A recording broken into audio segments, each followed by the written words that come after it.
Em 2012, na cidade de Anchorage, no Alasca, o FBI conduzia um interrogatório com um sujeito intrigante, responsável por uma série de crimes violentos. Os oficiais presentes na sala ouviam atentamente aquele homem explicar que, desde os 14 anos, passou a perceber que considerava certas atitudes normais, atitudes que claramente ninguém ao seu redor via como aceitáveis. Ele prosseguiu relatando que, naquela época, começou a se isolar de todas as pessoas, pois compreendia que suas ideias não eram compatíveis com o que era considerado comum. A partir daquele momento, ele decidiu manter suas escolhas em segredo, tratando cada decisão como algo íntimo e potencialmente perigoso. Ao longo do processo foram realizadas mais de 40 horas de interrogatório, conduzidas pela agente Jolene Golden e pelo policial de Anchorage, Jeff Bell. Embora nenhum dos dois fosse profissional da área de psicologia, com o passar das horas de conversa, até mesmo esses investigadores conseguiam identificar sinais claros de um possível transtorno de personalidade. E enquanto isso, a imprensa aguardava ansiosamente por novas informações. O homem interrogado pelo FBI despertava tanto interesse quanto o notório assassino em série Robert Hansen, que ganhou fama na década de 1980. As autoridades já haviam estudado detalhadamente a vida daquele indivíduo sentado à sua frente. Sabiam de muitos aspectos de sua história, mas queriam ouvir todos os detalhes diretamente da boca do próprio criminoso. E, surpreendentemente, tudo o que o homem revelou durante o interrogatório foi confirmado pelos registros da investigação. Cada declaração correspondia fielmente aos dados que os agentes já possuíam sobre ele. Entre todas as perguntas feitas durante o interrogatório, o questionamento sobre a motivação para os assassinatos foi, sem dúvida, o momento mais assustador. O homem explicou que cometia os crimes unicamente pelo prazer pessoal em tirar a vida de uma pessoa. O agente federal mal podia acreditar no que ouvia e tampouco conseguia imaginar que aquele sujeito, identificado como Israel Keys, possuía tanto conhecimento sobre assassinos em série quanto ele próprio, um especialista treinado. O investigador estudou esse tipo de criminoso com o objetivo de evitar novas mortes, mas Israel Keys havia mergulhado no mesmo universo para aprimorar suas técnicas, sempre com a intenção de causar o máximo de sofrimento possível a vítimas inocentes. Os investigadores já tinham consciência de que estavam lidando com alguém extremamente perverso, mas não suspeitavam da profundidade da maldade daquele homem. Permita-me apresentar. Eu sou Brian Emenhofer, e seja muito bem-vindo a mais um episódio aqui no canal Ossos Perdidos.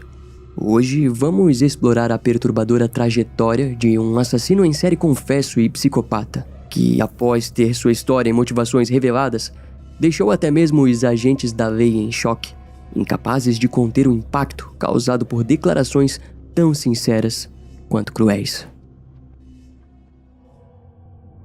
Em dezembro de 2012, o FBI divulgou um vídeo de segurança que mostrava o momento do sequestro de uma atendente em um café localizado no Alasca.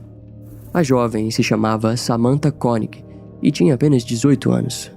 12 dias após o desaparecimento, o namorado de Samantha recebeu uma fotografia mostrando a jovem amarrada junto a uma nota que exigia $30 mil da família da vítima. Além disso, na nota estavam descritas instruções detalhadas sobre o local onde a troca do resgate deveria ocorrer. Nas imagens captadas pela câmera de segurança, o sequestrador é visto caminhando tranquilamente até a pequena barraca de café e solicitando um café tradicional americano. No entanto, quase no mesmo instante, o homem sacou uma arma e obrigou a funcionária a se render. Embora a câmera não captasse o áudio, era possível observar pela linguagem corporal que Samantha demonstrou desconfiança por um breve momento antes de apagar as luzes do local. Tudo indicava que o criminoso havia anunciado o assalto naquele instante. A posição do braço do sequestrador sugeria que a arma estava apontada diretamente para a funcionária do café, o que justificava a obediência imediata por parte da jovem. A barraca de café funcionava em uma área bastante movimentada, localizada entre uma academia e uma via de tráfego constante, o que tornava ainda mais surpreendente o fato de que nenhuma pessoa ao redor tenha percebido o crime em andamento. O comportamento do sequestrador chamava atenção. Ele parecia incrivelmente calmo, confiante e meticuloso, como se já tivesse realizado aquele tipo de ação anteriormente. Durante o sequestro, como dito antes, o criminoso exigiu que a funcionária do café desligasse o interruptor de luz. Ao lado do interruptor havia um botão de emergência, mas infelizmente Samantha não conseguiu pressionar o dispositivo a tempo. Ainda no interior da barraca, o homem demonstrou impaciência e, segundo testemunhas e análises posteriores, subiu no balcão para então imobilizar a funcionária, prendendo os punhos da jovem com firmeza. De acordo com informações fornecidas pelas autoridades policiais, durante o sequestro, o criminoso, identificado como Israel Keys, afirmou que deixaria a vítima viva. No entanto, a detetive da unidade de homicídios de Anchorage, Monique Doll, foi categórica ao declarar que Israel Keys sabia desde o início que assassinaria a jovem. Após consumar o sequestro, Israel removeu a bateria do celular de Samantha Koenig para evitar qualquer possibilidade de rastreamento. Antes de colocar a vítima dentro do veículo, o FBI detalhou que o criminoso submeteu a Samantha a um jogo doentio de perseguição no estacionamento, como se fosse uma brincadeira macabra de pega-pega, até finalmente jogá-la no chão. O que poucas pessoas sabiam era que Israel Keys já havia deixado sua caminhonete branca estacionada do outro lado da rua, no estacionamento de uma loja Home Depot. Ele permaneceu ali por quase 10 minutos, observando a movimentação do local com atenção. Somente após perceber que o ambiente estava relativamente seguro, foi que Israel atravessou calmamente a rua e abordou Samantha. A execução do crime foi tão precisa que ele chegou a esperar outros pedestres se afastarem completamente antes de colocar a jovem no veículo. Mesmo quando Samantha, mesmo amarrada, tentou escapar, Israel conseguiu alcançá-la com facilidade. Ele derrubou a jovem na neve e, por meio de ameaças, a obrigou a entrar no carro. A frieza com que aquele homem agia era tamanha que causava espanto até mesmo nos investigadores mais experientes. Em determinado momento, o criminoso apontou a arma diretamente para a jovem e afirmou que ela não deveria fazer nada que levasse o agressor a tirar a vida dela, uma conduta bastante comum entre indivíduos com esse perfil criminoso. De maneira tanto indireta quanto direta, assassinos em série frequentemente criam um ambiente no qual a própria vítima sente que provocou o ataque. Essa manipulação emocional serve como uma tentativa do agressor de justificar o assassinato para si mesmo. Esse tipo de comportamento geralmente ocorre pouco antes da ação violenta ou até mesmo durante o ataque em si. Com o avanço das investigações policiais, a caminhonete branca utilizada por Israel Keys apareceu 2 vezes em uma extensa lista que reunia mais de 750 caminhonetes registradas na região. Contudo, os investigadores acabaram ignorando o veículo do criminoso, pois a aparência da caminhonete parecia destoar daquela captada pelas câmeras de segurança. De qualquer forma, após a prisão de Israel, em março de 2012, as autoridades informaram que o assassino costumava percorrer quase todo o território dos Estados Unidos, transitando de cidade em cidade, enquanto procurava novas vítimas. Essas viagens, no entanto, não eram feitas de forma impulsiva. Antes de cada deslocamento, Israel analisava os locais com antecedência, comprava passagens com meses de preparo e organizava previamente o que chamava de kits de assassinato. Esses kits, compostos por baldes enterrados, continham armas, cordas, produtos químicos e diversos outros itens utilizados para sequestrar, assassinar e ocultar os crimes cometidos por ele. Os kits foram localizados em estados como Nova York, Vermont e até mesmo no Alasca, e serviam como prova concreta do nível de planejamento envolvido em cada ação criminosa. Nas próprias palavras do assassino, esse método era uma forma de garantir liberdade de escolha e controle total sobre o momento do crime. No caso de Samantha Koenig, a jovem havia sido uma vítima completamente aleatória. A principal motivação por trás da escolha da vítima foi o fato de que a barraca de café onde ela trabalhava permanecia aberta até mais tarde durante a noite. Para custear suas viagens de caça, Israel costumava assaltar pequenos bancos localizados em cidades pouco movimentadas. Dessa maneira, ele financiava os deslocamentos e mantinha seu padrão de operação. Antes de começar a revelar os detalhes do complexo quebra-cabeça criminal, o assassino demonstrava incômodo com a atenção da imprensa. Israel não queria que o nome dele fosse amplamente divulgado nos noticiários. O chefe de polícia de Anchorage, Mark Mill, afirmou que Israel Keys era extremamente sensível em relação à própria reputação, por mais contraditório que isso pudesse parecer em alguém com aquele histórico. Segundo o chefe de polícia, foi necessário manter todos os detalhes do caso em absoluto sigilo para que o assassino continuasse colaborando com os interrogatórios. Durante os depoimentos, o criminoso forneceu detalhes minuciosos a respeito da maioria dos planos que havia executado. De acordo com a agente Jolene Godden, que esteve presente na maior parte das sessões de interrogatório, Israel Keys demonstrava um grau de meticulosidade impressionante, chegando a se irritar com qualquer pequena interrupção na conversa. Ao longo das mais de 40 horas de interrogatório, o assassino revelou o domínio completo sobre todos os aspectos de suas ações. Descrevia com precisão cada arma escondida, cada rota utilizada e até mesmo os bancos que ele havia assaltado para financiar as viagens criminosas. Os investigadores passaram a acreditar que grande parte do que Israel relatava era verdade, uma vez que os relatos coincidiam com evidências reais encontradas nos locais mencionados por ele. Desde a escolha dos locais onde escondia as armas utilizadas até os pontos exatos em que enterrava os corpos das vítimas. Tudo era meticulosamente planejado. Inicialmente, a polícia não acreditava que o criminoso estivesse envolvido em tantos assassinatos. No entanto, à medida em que os interrogatórios avançavam, a verdadeira natureza violenta do homem começava a se revelar de forma cada vez mais ameaçadora. Sempre que novas informações surgiam, os agentes do FBI destacados para as investigações de campo se deslocavam até os locais citados com o objetivo de confirmar os depoimentos. Israel Keys direcionou os investigadores para diferentes pontos do mapa, desde áreas ao norte de Anchorage até a região de Blake's Fall Reservoir, no estado de Nova York. Nesses lugares foram encontradas diversas armas, que segundo o FBI podem ter sido usadas em crimes ainda não solucionados. Mesmo ao falar sobre as mortes, o assassino demonstrava frieza e sarcasmo. Com um humor mórbido, ele afirmou que algumas vítimas chegaram a ser classificadas pelas autoridades como mortes acidentais. Além disso, Israel relatou que a maioria das pessoas assassinadas por ele havia sido enterrada em locais remotos, como zonas de camping isoladas ou cemitérios afastados dos centros urbanos. O porta-voz do FBI, Eric Gonzalez, declarou publicamente que não havia nenhum indício de que o depoente estivesse mentindo em suas confissões. Na época, o FBI inseriu o material genético de Israel Keys em um banco de dados nacional utilizado por diversas agências de segurança dos Estados Unidos. A intenção era vincular o DNA do criminoso a crimes não resolvidos, mas os resultados, infelizmente, não trouxeram grandes avanços.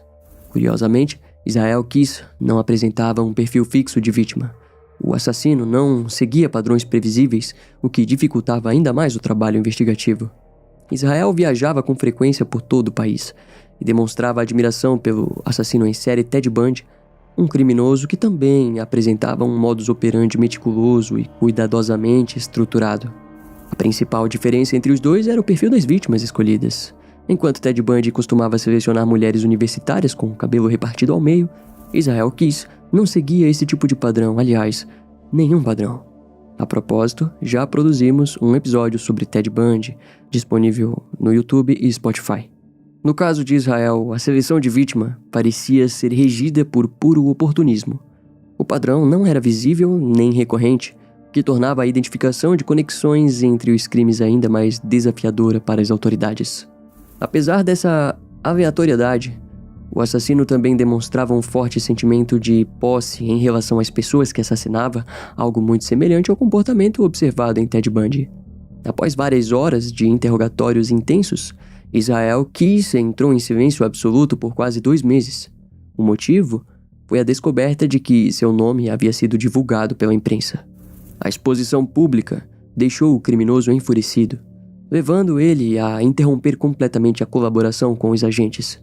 Somente em meados de julho de 2012, ele voltou a fornecer informações relevantes e passou, então, a preencher as lacunas restantes da narrativa sangrenta que compunha a trajetória de seus crimes. Israel Keys nasceu no dia 7 de janeiro de 1978 na cidade de Richmond, no estado de Utah. Ele era filho de Heidi e John Jeffrey Keys, sendo o segundo entre 10 irmãos. Todas as crianças do casal foram educadas em casa e criadas segundo os princípios da fé mormon. No caso de 1983, o pai de Israel abandonou a religião mormon e pouco tempo depois a família decidiu se mudar para Colville, uma área isolada localizada ao norte do estado de Washington, no condado de Stevens. Durante essa fase de transição, a família Keyes não apenas rompeu com o mormonismo, como também rejeitou completamente qualquer forma de medicina convencional. Heidi, a mãe, acreditava em curas naturais e tratava todos os problemas de saúde, desde ossos fraturados até casos de bronquite, com ervas, óleos essenciais e banhos de hortelã. Nenhum remédio industrializado era permitido, tampouco visitas a médicos. Esse estilo de vida extremo marcou profundamente a infância de Israel, mergulhado em um ambiente onde a dor era ignorada e a ciência vista com profunda desconfiança. A moradia da família era extremamente precária. Tratava-se de uma cabana rústica sem acesso à eletricidade nem água encanada. Em meio a esse cenário isolado, a família passou a frequentar a igreja Ark, um grupo religioso que professava uma versão cristã radical baseada na ideologia da supremacia branca. Foi nesse ambiente que os Keyes estabeleceram laços com Chevy Carroll, um jovem que anos mais tarde, em 1996, seria condenado por um triplo homicídio. Israel Keyes mantinha uma relação especialmente próxima com os irmãos Chevy e Jane Carroll. Assim como Israel, os dois irmãos foram educados fora do sistema tradicional, aprendendo em casa e sendo treinados no uso de armas desde a infância. A família Carroll promovia abertamente a ideia de uma guerra racial iminente, o que teve forte influência sobre Israel. Esse contato direto com extremistas armados despertou uma obsessão por armas que rapidamente ultrapassou os limites da curiosidade e se tornou patológica. Com o tempo, Israel começou a estudar revistas especializadas como Guns e Ammo, buscando aprender por conta própria o funcionamento de diferentes tipos de armamento, mesmo sem ter as armas fisicamente em mãos. Enquanto vivia em Colville, a família de Israel também participava dos cultos da igreja Christian Israel Covenant. Essa congregação promovia o chamado israelismo britânico, uma doutrina que defendia a supremacia anglo-saxã. De acordo com essa crença extremista, a miscigenação deveria ser combatida e os povos anglo-saxões deveriam dominar todas as outras raças consideradas inferiores. Para agravar ainda mais o cenário, Israel e seus irmãos frequentemente precisavam caçar animais selvagens para garantir o sustento da família. Também cortavam lenha e realizavam serviços em fazendas vizinhas como forma de sobrevivência. Desde muito jovem, Israel demonstrava comportamentos sádicos. Ele costumava caçar qualquer ser vivo que tivesse batimento cardíaco, conforme ele próprio descrevia. Com o passar do tempo, o prazer em provocar medo e desordem se intensificou. Em uma das ocasiões, Israel levou a irmã mais nova até uma área isolada da mata. Lá, os dois usaram armas de pressão para disparar contra as janelas de residências vizinhas. Em seguida, invadiram as casas e moveram objetos de lugar apenas para se esconder e observar a reação dos moradores ao retornarem. Essa era a forma que o jovem encontrava para se divertir. Quando a irmã começou a relatar essas experiências para outras pessoas, Israel decidiu cortar completamente o contato com ela e, a partir daquele momento, passou a agir sozinho. Em certa ocasião, Israel esfolou um cervo ainda vivo diante de colegas da igreja. Como consequência, o jovem passou a ser alvo de ostracismo e começou a ser evitado por outros membros da comunidade religiosa. O termo ostracismo tem origem na Grécia Antiga, no século V a.C., quando cidadãos atenienses que ameaçavam a liberdade pública eram exilados por longos períodos. De maneira semelhante, os jovens da igreja simplesmente deixaram de interagir com Israel, cortando qualquer laço social. Durante a adolescência, o comportamento do garoto se tornou ainda mais perturbador. Ele passou a incendiar áreas de mata na região e a invadir residências vizinhas, de onde roubava armas de fogo. Posteriormente, os pais de Israel acabaram encontrando parte do armamento escondido na propriedade. Um dos poucos amigos que o jovem havia conseguido fazer naquela época decidiu se afastar completamente após presenciar Israel atirando, sem motivo algum, contra um animal indefeso. Aos 14 anos, Israel começou a vender armas roubadas para vizinhos adultos. Foi também nesse período que os pais do adolescente passaram a acolher amigos da família em sua residência. Entretanto, certa vez, um dos filhos desses visitantes presenciou uma cena perturbadora. Israel havia amarrado um gato a uma árvore e disparado contra um animal com um revólver calibre 22. A criança ficou profundamente traumatizada após presenciar o assassinato do gato. Com o passar do tempo, Israel notou que os colegas da vizinhança não apenas evitavam qualquer tipo de interação, mas também demonstravam medo e chegavam a fugir quando o viam se aproximar. A partir disso, traços de uma personalidade antissocial começaram a se intensificar de forma evidente. A mãe de Israel percebeu que o comportamento do filho estava mudando. O garoto passou a demonstrar interesse por assuntos considerados incomuns ou perturbadores. No entanto, essa preocupação materna diminuiu rapidamente quando, aos 16 anos, Israel construiu sozinho uma cabana de madeira para servir de nova residência para a família. Logo após essa fase, entre os anos de 1995 e 1997, o jovem passou a trabalhar como empreiteiro na cidade de Colville. Durante esse mesmo período, a relação entre Israel e sua mãe começou a se desgastar. O rapaz sentia que era tratado como uma figura substituta do pai ausente, tendo que cuidar dos irmãos menores e assumir responsabilidades que não condiziam com sua idade. O ponto de ruptura aconteceu quando Israel precisou comprar pneus novos para o caminhão que ele próprio havia montado. Ao pedir ajuda financeira, ouviu da mãe que o dinheiro da casa não seria usado para aquilo. Segundo relatos da namorada que o acompanhava na época, essa negativa simbolizava o controle absoluto que Reid exercia sobre o filho, impedindo qualquer tentativa de independência ou crescimento pessoal. Na mesma época, Israel começou a manter um diário pessoal. Nas páginas do caderno, o jovem registrava os pecados dos quais sentia vergonha, entre eles, o desejo por sua própria namorada. Pouco depois de 1997, a família Key se mudou para o estado do Maine. Foi lá que Israel tomou a decisão de renunciar à fé religiosa na qual fora criado. Como resposta à escolha, os pais expulsaram o filho de casa. A partir desse momento, Israel desenvolveu uma aversão intensa à religião que havia moldado sua infância. Essa ruptura levou ele a adotar uma visão distorcida do satanismo. Na mente do jovem, essa nova crença significava que ele deveria realizar um assassinato com motivações ritualísticas. O rompimento com a fé religiosa e com a convivência familiar ocorreu pouco antes da mudança de Israel para a cidade de Smyrna, no estado de Maine. Curiosamente, o pai do jovem já havia adquirido anteriormente uma propriedade na cidade de Malone, em Nova York, e havia transferido esse terreno para o nome do filho. Foi justamente nesse local isolado, em uma cabana próxima à fronteira com o Canadá, que Israel viveu seus meses mais solitários. Durante esse período de reclusão, ele começou a escrever reflexões sobre arrependimentos e pensamentos obscuros, revelando sinais evidentes de uma mente em transição para algo ainda mais perigoso. Mais tarde, em depoimento ao FBI, Israel revelou que em 1998 cometeu um ataque contra uma adolescente com idade entre 14 e 18 anos. A jovem estava caminhando pelas tubulações próximas ao rio Deschutes, na cidade de Maupin, no estado do Oregon. O criminoso contou aos agentes que perseguiu a adolescente lentamente, observando cada movimento, até o momento em que decidiu atacá-la com extrema violência. O plano inicial do agressor era assassinar a garota como parte de um ritual que havia idealizado. No entanto, por motivos que nunca foram totalmente esclarecidos, o criminoso acabou liberando a vítima e permitiu que a jovem escapasse. As autoridades policiais, porém, não encontraram registros de qualquer denúncia relacionada a esse episódio, o que deixou a veracidade da história em aberto. Algum tempo depois, no dia 9 de julho de 1998, Israel Key se alistou no exército dos Estados Unidos em Nova Jersey. Lá passou a servir no 1º Batalhão e no 5º Regimento de Infantaria. Durante esse período de formação militar, Israel chegou a participar de treinamentos voltados para a atuação como Ranger.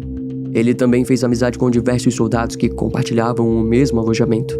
Durante o período em que esteve no exército, Israel foi transferido para diferentes regiões dos Estados Unidos e até chegou a ser enviado ao Egito em uma das missões. Um dos colegas que serviram com Israel relatou que, em determinado momento, houve uma discussão e Israel expressou raiva ao ponto de afirmar que gostaria de matar aquele companheiro de quartel. Além disso, surgiram relatos indicando que Israel tinha o hábito de consumir grandes quantidades de bebida alcoólica. Com frequência, ele era visto ingerindo sozinho uma garrafa inteira de whisky bourbon da marca Wild Turkey. Dentro do quarto onde dormia no quartel, Israel costumava colar diversos pôsteres da dupla Insane Clown Posse, da qual era um grande fã. Em fevereiro de 2001, os problemas com álcool se intensificaram.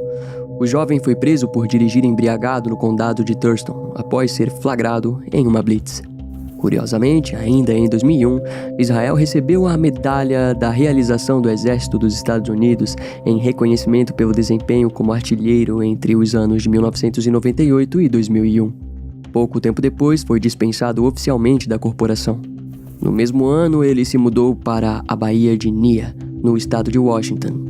Durante esse período, manteve-se relativamente discreto até o ano de 2007, quando decidiu abrir seu próprio negócio de construção civil no Alasca. A empresa recebeu o nome de Keys Construction, e Israel passou a atuar como prestador de serviços gerais, desde reformas até trabalhos pesados na área de construção civil. No entanto, durante os interrogatórios conduzidos pelo FBI anos depois, o criminoso admitiu que, entre os anos de 2001 e 2007, assassinou pelo menos 4 pessoas no estado de Washington. O FBI também identificou que 2 adolescentes haviam sido assassinadas em circunstâncias isoladas, entre os anos de 1996 e 1998 na cidade de Colville. Com base nas investigações conduzidas na época, a natureza desses crimes apresentava características compatíveis com o perfil comportamental de Israel Keys durante sua juventude. Em depoimentos fornecidos posteriormente, o próprio Israel afirmou que durante seu período de serviço militar tentou violentar 2 mulheres, uma no Egito e outra em Israel, embora, segundo ele, não tenha conseguido concluir nenhuma das agressões. Ao longo dos interrogatórios, os agentes do FBI passaram a acreditar com firmeza que o criminoso atuou entre os anos de 2001 e 2007, sempre atacando vítimas aleatórias em locais remotos, como áreas de camping. Israel revelou que sua forma preferida de cometer os assassinatos era por meio do estrangulamento. O motivo, segundo o próprio assassino, era o prazer que sentia ao observar as vítimas perdendo a consciência enquanto lutavam desesperadamente para continuar vivas. Em meio às declarações, o homem fez questão de ressaltar que jamais havia assassinado crianças ou pais de crianças. A justificativa apresentada por Israel foi baseada no temor de decepcionar a própria filha, Laney Keys, caso ela viesse a descobrir os crimes cometidos por ele. No entanto, os investigadores do FBI demonstraram ceticismo diante dessa alegação. De acordo com documentos internos da agência, é altamente provável que Israel tenha matado diversas crianças e adolescentes em situação de vulnerabilidade, especialmente jovens em condição de rua, ao longo dos anos que antecederam sua captura até o ano de 2012. Essa suspeita grave faz com que Israel Keys seja considerado um dos criminosos mais hediondos da história recente do estado do Alasca. O FBI, em conjunto com a Força Policial de Anchorage, passou a investigar casos arquivados que apresentavam possibilidades de envolvimento direto de Israel Keys. Entre os achados mais notórios, destacou-se uma onda de assassinatos ocorrida em 2007, na cidade de Boca Raton, na Flórida. Em 3 ocorrências registradas naquele ano, mães acompanhadas de filhos foram sequestradas em um shopping center da região. Em 2 desses casos, os corpos das mães e das crianças foram encontrados dentro de veículos, com marcas de disparos de arma de fogo. No 3º e último registro, a mulher e a criança sequestradas foram liberadas sem ferimentos. Ao todo, 6 casos distintos chamaram a atenção das autoridades. Em todas essas situações, o suspeito foi descrito como alguém que utilizava uma máscara e óculos escuros durante os ataques. Uma das vítimas sobreviventes, que conseguiu visualizar o rosto do agressor, afirmou que o homem era alto, com porte atlético e cabelos longos. O FBI notou que essa descrição coincidia com as características físicas conhecidas de Israel Keys. Além disso, os investigadores identificaram diversas semelhanças entre os crimes ocorridos em Boca Raton e o padrão de atuação observado nas ações de Israel. O sequestrador costumava portar um kit específico, contendo abraçadeiras plásticas, óculos escuros, fita adesiva e uma arma, exatamente os mesmos itens utilizados por Israel em outros casos já confirmados. Outro fator que chamou a atenção das autoridades foi a habilidade do criminoso em evitar câmeras de segurança. Israel demonstrava conhecimento avançado sobre os limites operacionais de caixas eletrônicos, obrigando as vítimas a realizarem múltiplas retiradas de dinheiro até atingir o valor máximo permitido. Um dos crimes mais brutais atribuídos a ele envolveu Nancy Boschiccio e a filha de 7 anos, Joey. Mãe e filha foram encontradas amarradas e mortas a tiros dentro de uma SUV. A cena do crime apresentava uma semelhança perturbadora com o depoimento fornecido por uma sobrevivente, identificada apenas como Jane Doe. Essa mulher havia sido sequestrada meses antes e, após o sequestro, foi liberada. embora nenhuma evidência física tenha sido recuperada na ocasião, o retrato falado elaborado com base nas informações fornecidas pela sobrevivente exibia uma semelhança impressionante com o rosto de Israel, especialmente na região da boca. No entanto, Israel jamais confessou envolvimento nos crimes de Boca Raton e tampouco foram encontradas provas materiais que o ligassem diretamente àquelas ações. Entre as confissões feitas por Israel durante os interrogatórios, ele afirmou que no final de 2012 cometeu um assassinato no estado de Nova York. Devido à ausência de detalhes por parte do criminoso, as autoridades não conseguiram identificar ou localizar a suposta vítima. Ainda assim, os investigadores consideram essa confissão plausível, especialmente pelo fato de Israel possuir um grande terreno e uma cabana na cidade de Constable, localizada naquele mesmo estado. Além disso, registros apontam que Israel também participou de assaltos a banco nos estados de Nova York e Texas. Contudo, o único crime dessa natureza comprovado pelas autoridades foi o roubo cometido contra a agência Community Bank na cidade de Tupper Lake, Nova York, em abril de 2009. Ainda no mesmo mês, Deborah Feldman foi oficialmente dada como desaparecida no estado de Nova Jersey. De acordo com as autoridades, há uma forte suspeita de que Israel Keys tenha sido o responsável por esse desaparecimento. Durante os interrogatórios, o próprio Israel chegou a confessar que havia enterrado Deborah nas proximidades do lago Tupper. No entanto, o criminoso não forneceu informações precisas sobre o local exato onde o corpo da vítima foi ocultado. Aproveitando o embalo das confissões, Israel também admitiu ter assassinado Bill e Lorraine Courrier, um casal que vivia na cidade de Essex, no estado de Vermont. Segundo o relato do assassino, no dia 8 de junho de 2011, ele invadiu a residência do casal Courrier, amarrou os dois e levou eles até uma propriedade rural abandonada. Nesse local isolado, Israel atirou em Bill e, em seguida, violentou Lorraine antes de assassiná-la. Apesar da confissão, os corpos do casal jamais foram localizados. O criminoso novamente se recusou a oferecer detalhes sobre a localização dos restos mortais. Durante os interrogatórios, Israel descreveu com frieza os detalhes sórdidos daquela noite. Ele afirmou ter invadido a casa dos Courrier em silêncio, utilizando uma lanterna presa à cabeça e executando um plano previamente elaborado. Depois de amarrar o casal à cama, Israel saqueou o interior da residência em busca de medicamentos, joias e dinheiro. Em seguida, conduziu as vítimas até a garagem e as colocou dentro do carro da família. Nesse momento, inventou uma história dizendo que se tratava apenas de um sequestro com um pedido de resgate, uma encenação cruel que fazia parte de seu ritual macabro. Durante o trajeto até a fazenda abandonada, Lorraine tentou resistir à violência. A mulher foi brutalmente subjugada por Israel, que ficou furioso ao perceber que as vítimas não demonstravam o grau de medo que ele esperava, um detalhe que incomodava um homem profundamente. Israel sentia prazer em observar o desespero das vítimas. Para ele, esse era o componente essencial de sua fantasia violenta. 2 anos antes do crime contra o casal Courrier, Israel havia escondido um de seus chamados kits de assassinato em uma área próxima à residência das vítimas. No dia do crime, ele utilizou esse material previamente enterrado para executar o plano. Após concluir os assassinatos, Israel escondeu novamente o kit, dessa vez em um esconderijo localizado na cidade de Parsville, no estado de Nova York. Curiosamente, esse esconderijo foi encontrado pelas autoridades após a prisão do criminoso. No total, 2 desses esconderijos foram descobertos. Em ambos, havia substâncias líquidas que, segundo os investigadores, provavelmente eram utilizadas para acelerar o processo de decomposição dos corpos. Até o momento de sua prisão, a única vítima cuja identidade foi oficialmente confirmada pelas autoridades era a balconista Samantha Koenig, de 18 anos, assassinada na cidade de Anchorage, no Alasca. No dia 1º de fevereiro de 2012, Israel sequestrou Samantha do local de trabalho da jovem. Após o sequestro, o criminoso a violentou e cometeu o assassinato no dia seguinte. O corpo de Samantha permaneceu escondido em um galpão por aproximadamente 2 semanas. O motivo dessa demora para o descarte do cadáver foi o fato de que Israel participou de um cruzeiro no Golfo do México com familiares, mantendo a aparência de uma vida normal, enquanto escondia um crime brutal. Durante a viagem de férias, Israel Keys acompanhava atentamente as notícias relacionadas ao sequestro de Samantha Koenig. Mesmo distante, tentava manter o controle da situação. Ao retornar ao Alasca, a frieza com que o assassino lidou com o corpo da jovem foi ainda mais perturbadora.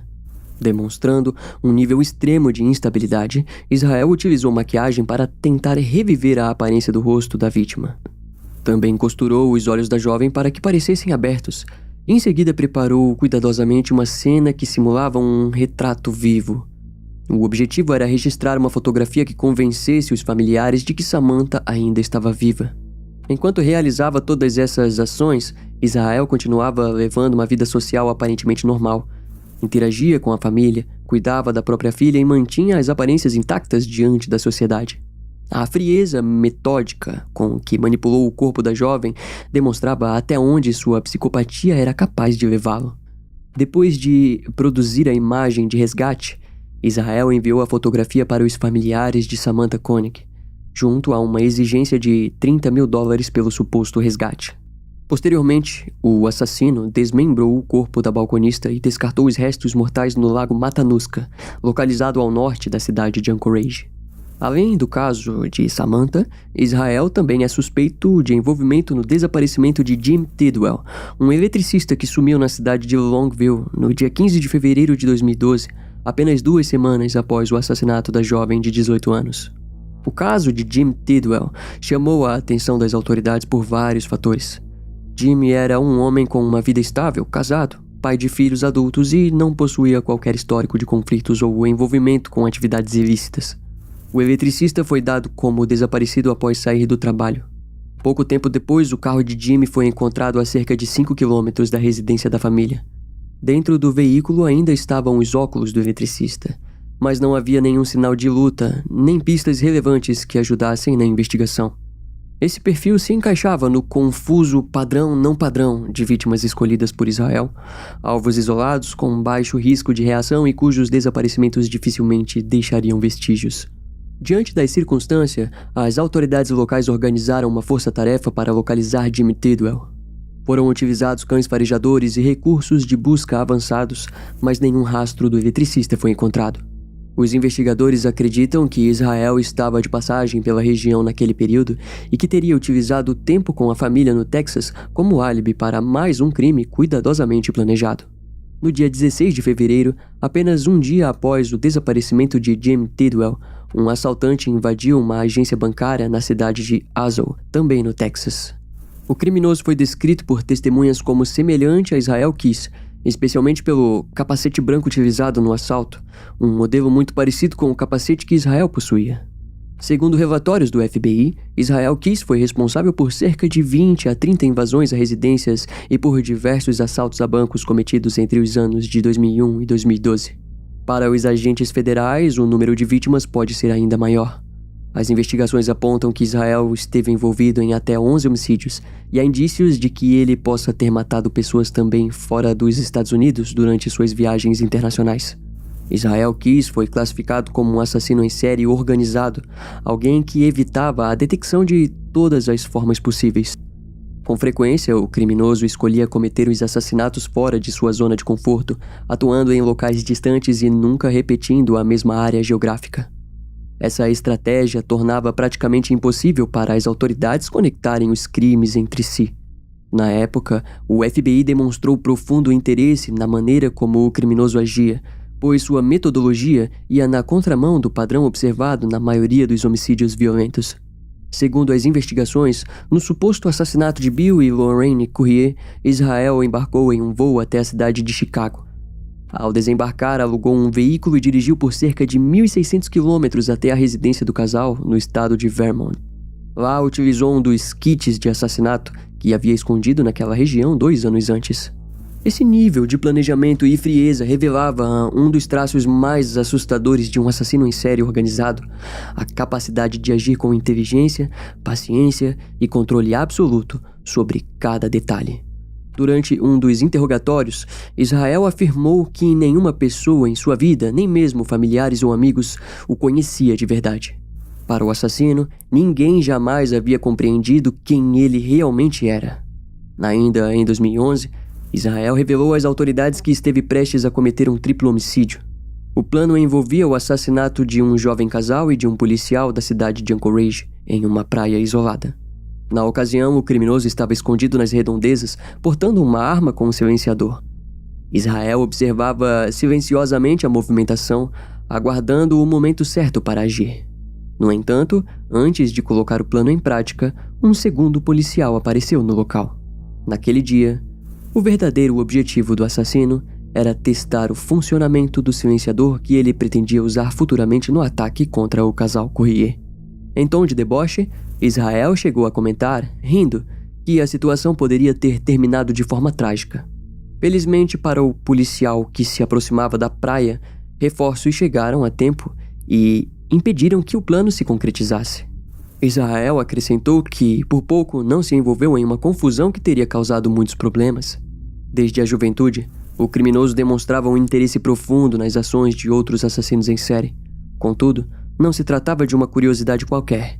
Israel estudava meticulosamente os detalhes dos crimes cometidos por esses criminosos, buscando entender padrões, falhas e estratégias.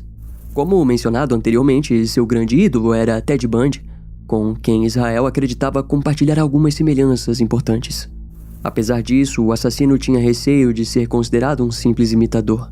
Por esse motivo, fazia questão de criar um estilo próprio de atuação, tornando os próprios crimes distintos e difíceis de serem comparados com os de outros serial killers. Em um dos depoimentos, Israel afirmou ao FBI que considerava Dennis Rader, o infame assassino conhecido como BTK, um covarde. Tudo porque Dennis teria se desculpado publicamente por seus crimes durante o julgamento. Quando foi questionado sobre Robert Hansen, Israel respondeu com confiança que sabia tudo sobre o caso do caçador de Anchorage.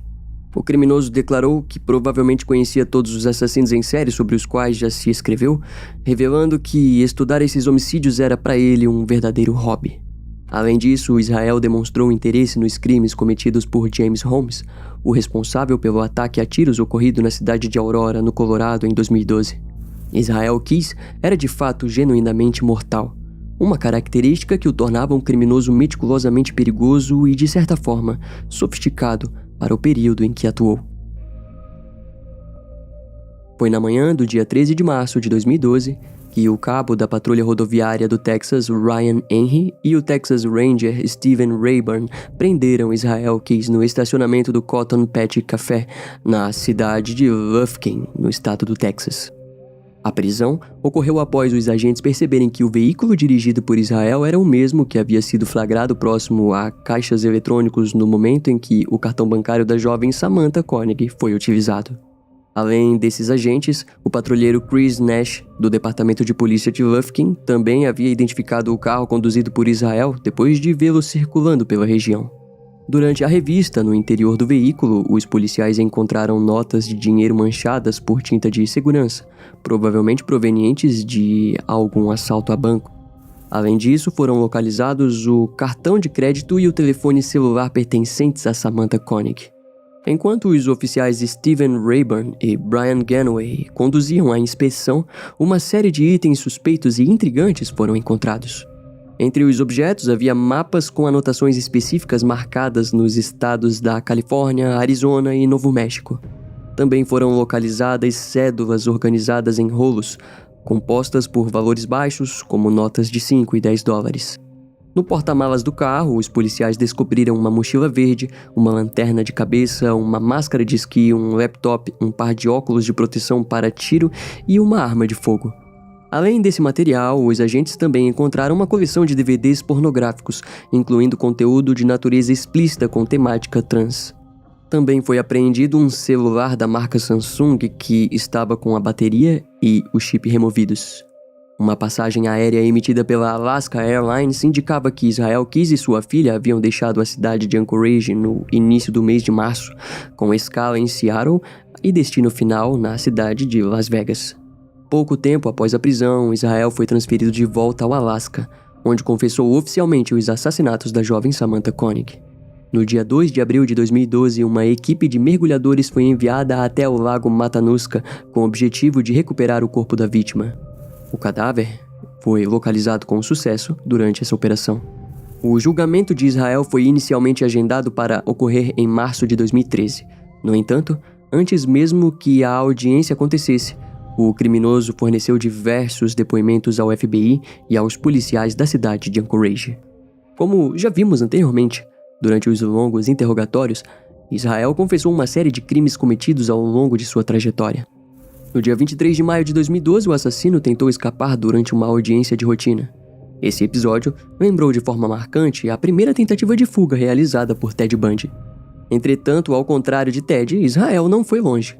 A tentativa foi rapidamente frustrada quando os policiais presentes usaram um taser para imobilizar o criminoso. Antes mesmo de ser julgado, Israel expressou o desejo de ser condenado à morte no prazo máximo de 1 ano. Enquanto a data do julgamento não chegava, no dia 23 de outubro de 2012, agentes do FBI e policiais envolvidos na investigação foram até a residência de Israel Keys, localizada no bairro Turnagain, em Anchorage. Na época, tanto o porta-voz do FBI quanto o promotor federal se recusaram a divulgar os resultados das buscas feitas na residência de Israel Keys. Até hoje, não há informações concretas sobre o que foi de fato encontrado durante a operação. Enquanto as investigações externas continuavam, Israel permanecia detido no complexo correcional de Anchorage. Foi nesse local que o criminoso conseguiu esconder uma lâmina de barbear dentro da cela onde estava isolado. Mais tarde, a agente especial Joanne Golden revelou que Israel já vinha demonstrando sinais evidentes de irritação crescente.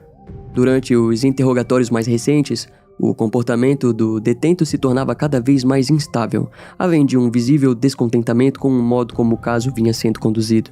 Segundo relatos dos guardas penitenciários, Israel havia se tornado uma figura mais reclusa nos últimos dias e apresentava uma postura menos colaborativa.